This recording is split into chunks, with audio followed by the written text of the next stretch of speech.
बातमी नाशिकमधून. नाशिकमध्ये लाचखोर जीएसटी अधिकाऱ्याचा जामीन अर्ज फेटाळण्यात आलेला आहे. जीएसटी विभागाचा कर उपआयुक्त सोमनाथ पागे आणि सहाय्यक आयुक्त मच्छिंद्र दोदे याचाही जामीन अर्ज नामंजूर केला गेलाय. लाचखोर अधिकाऱ्यांना हा मोठा झटका बसलाय.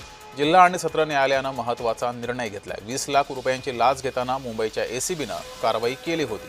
जीएसटी विभागाची कारवाई टाळण्यासाठी फिर्यादीकडून या अधिकाऱ्यांनी 1,25,00,000 रुपयांची लाच मागितली होती.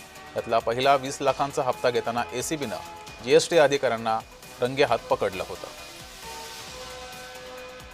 अधिक माहिती घेऊया. आपले प्रतिनिधी किरण गोटूर आपल्या सोबत जोडलेले आहेत. किरण, जगदीश, मागच्या आठवड्यामध्ये ही संपूर्ण कारवाई जी आहे ती मुंबई एसीबी कडून करण्यात आली होती. जीएसटी विभागामध्ये जे 2 अधिकारी काम करत होते, एका बांधकाम व्यावसायिकावरती जी चौकशी सुरू होती, ती चौकशी संपवण्यासाठी जवळपास 1,20,00,000 रुपयांचा लाच जे आहे ते या अधिकाऱ्यांनी मागितलेली होती. आणि त्यानंतर 20 लाख रुपयाचा जो पहिला हप्ता आहे तो घेत असताना मुंबई अँटी करप्शन ब्युरोने या दोघांनाही अटक केली होती.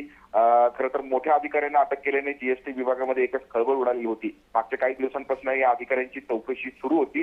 मागच्या 2 दिवसाआधी जेव्हा त्यांना न्यायालयामध्ये हजर करण्यात आलेलं होतं त्यावेळेस त्यांना न्यायालयीन कोठडी जी आहे ते न्यायालयाने सुनावलेली होती.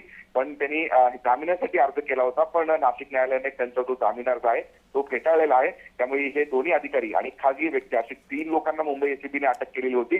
त्यामुळे आणखीन काही दिवस त्यांना नाशिकच्या कारागृहामध्ये मुक्काम करावा लागणार आहे.